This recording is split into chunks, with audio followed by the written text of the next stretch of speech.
Mus, does Eberechi Eze walk into Arsenal's best 11? In time he will. I don't think he walks straight in and plays this weekend against Leeds, but when they put their best team out, if they were playing Man City or Liverpool at home, for me, he plays. He's the X factor. I think he's the missing piece for Arsenal winning the Premier League, in my opinion. The missing piece, as in, by signing him, they do win the Premier League? The pressure's on now not to win it if they don't win it. You know, he's gone out. I think he's bought amazingly. They needed a holding midfield player. They bought a top draw one. They needed a centre forward. They bought a centre forward. Now they bought someone who can break defences. You know, he could get in a lot of teams. I watched Arsenal a lot. When the pressure's on, they find it hard to break teams down. They rely on Ødegaard. If Ødegaard doesn't do it, and he didn't do it last season, they struggled. Saka got injured. You know, he's the other one they rely on. All of a sudden, you got him. He is different class. He's different class. So is he actually a more significant signing than striker, Gyökeres? In my opinion, I think so. I think, you know, because Havertz can play up front. If you know, when you've got Eze in the team... No, he can't. He's injured. But with Eze in the team, he makes things happen. He's the X factor. He ain't going to run around. The fans need to understand that. He's a bit like an Ozil sort of player. You know, they glide around. They're very talented. They're not going to track back 60 yards. You know, forget about that. Give him the ball. He will make things happen and he will break defences down.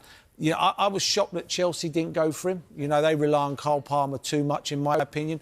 You need more than one X factor. And if you can get more than one match winner on the pitch, you know, you've got every chance of winning football matches. And I think he's an amazing signing for Arsenal. He's one of the players that I would pay to watch play football. Our chief correspondent, Carve Solokol, is with us as well as Dave and Mercer and myself. Carve, how is it that we've managed to mock up this image of Eze in an Arsenal shirt and not a Tottenham shirt? I know we're talking about the fact that Arsenal have hijacked this deal, but Arsenal actually done a lot of work on this throughout the summer. He's not a player that they suddenly got interested in yesterday. They first made contact with Steve Parish at Crystal Palace earlier this summer, just to let Crystal Palace know that they were interested in signing him, and also to let Crystal Palace know that they wanted to be kept updated about any developments regarding Eze's future. Now, what really changed this week is that Spurs obviously made their move. Spurs agreed a deal with Crystal Palace. They agreed a deal with the player as well. But then Kai Havertz was injured on Sunday. So that accelerated Arsenal's decision-making processes. They decided that they couldn't risk going into this season with having the kind of injury problems that they had last season.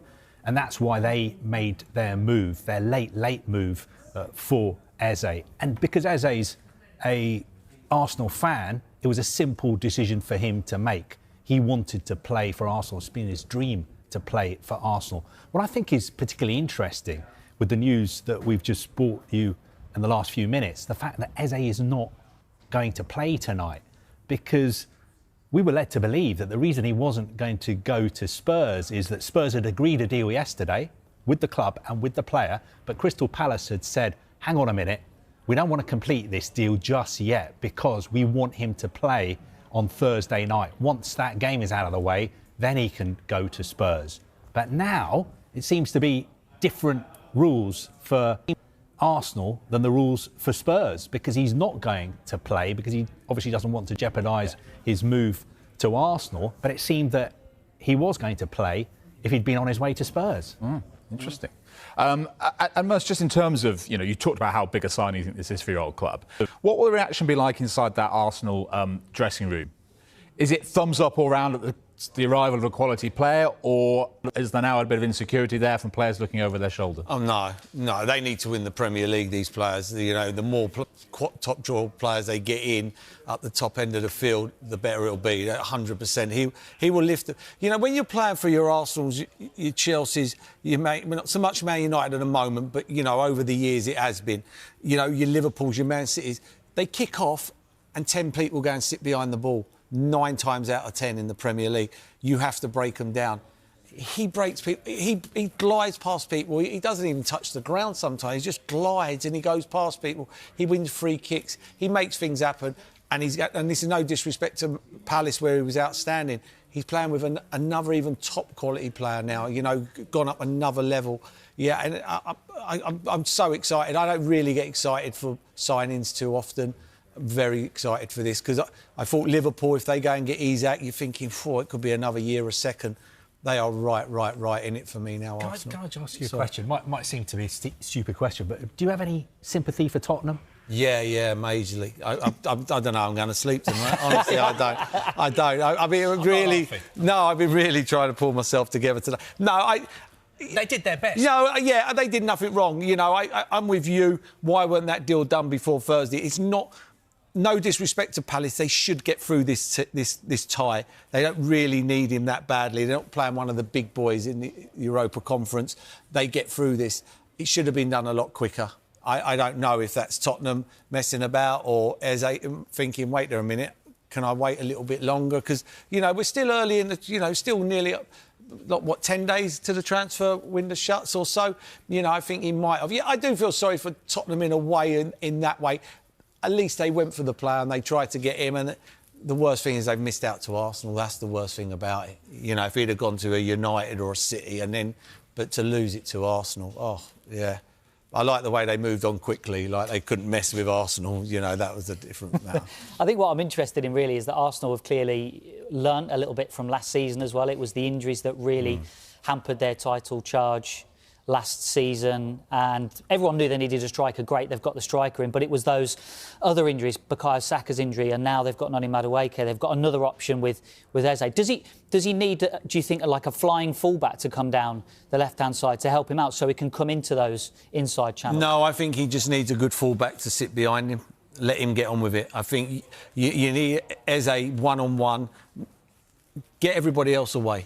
Get everybody. You don't want fullbacks joining in with him and making it claustrophobic. You need it. Just give him the ball, back him up. A bit like Gary Neville and David Beckham back in the day. You know, David was a bit different. He needed a yard and he whipped the ball in as good as the best cross of a ball I've ever seen. This is the same. Just give him the ball and let him go 1v1. I think when you start overlapping, all of a sudden you start bringing another player into the equation and it starts tightening that space up. Give him the ball. Yeah, I couldn't...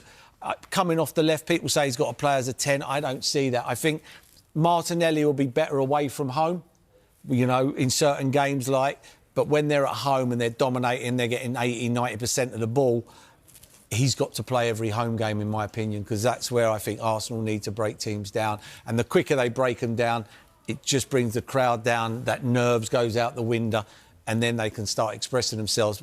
But how many times have we seen Arsenal 25, 30 minutes gone 40? It starts getting tense, you know, and I think they've got to do what Man City used to do and blow teams away early doors. And just a final aside, as well as you rubbing your hands at this and Arteta, no doubt, rubbing his hands, will Thomas Tuchel be rubbing his hands as well? The prospect of him, Saka, Rice playing every week together? Yeah, I mean, again, for me, he has to go to the World Cup. You've got to get match winners. Match winners win your tournaments. You know, a team wins your Premier Leagues, a team. But when you get to knockout tournaments for England, it's X factors that win you. You know, we've seen it with Argentina with Maradona. We've seen it with Argentina with Messi as well. You know, you need that X factor. You need that, and he gives you that X factor for me. But he will be coming into a team, and he's a team player. You know, he's a team player, you know, and he doesn't need too many opportunities. He doesn't need to touch the ball 60, 70 times in a football match to make things happen. You know, he's played at Palace where they play on the counter-attack and, you know, and all of a sudden they don't get the ball a lot, but he makes things happen when they get it, and that's what I like. He doesn't... Certain players have to touch it 60, 70 times to make something happen in a game. You go, oh, my God.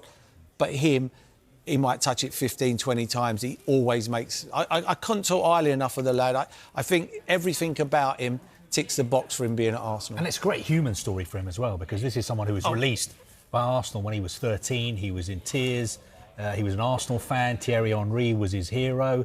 Then I think he was released by Fulham as well. He went off. He was at Millwall. He was at Reading. He was at QPR, where he did really well. And at QPR, he did so well that he's got his move to Crystal Palace, and now, you know, 13 years later, his dream has come true. So it's almost, the story of it is never give up on your dreams, you know. That's how strong-minded the lad is as well. He's had a lot of knockbacks. You know, that tells you a lot about the lad. You know, he kept on going and going and thought, you know, I'm not going to listen to you because your opinions are I'm not very good. I'll go again and again and again, and he's done that. And utmost respect for him, absolutely. You know, that's a lot what he's gone through, and keep on getting knocked back. And he'd have been better than players that were at that club who probably stayed, and he probably thought, wait a minute, I'm better than you. You know, and fair play to him. So, yeah, and fair play to Arsenal. They could have gone, that's a bit embarrassing, isn't it? You know, we let him go at 13, but they didn't. They've gone, you know, bang, we'll pay the money, and hopefully they've got to win. There's no excuses now. They've got to win the league.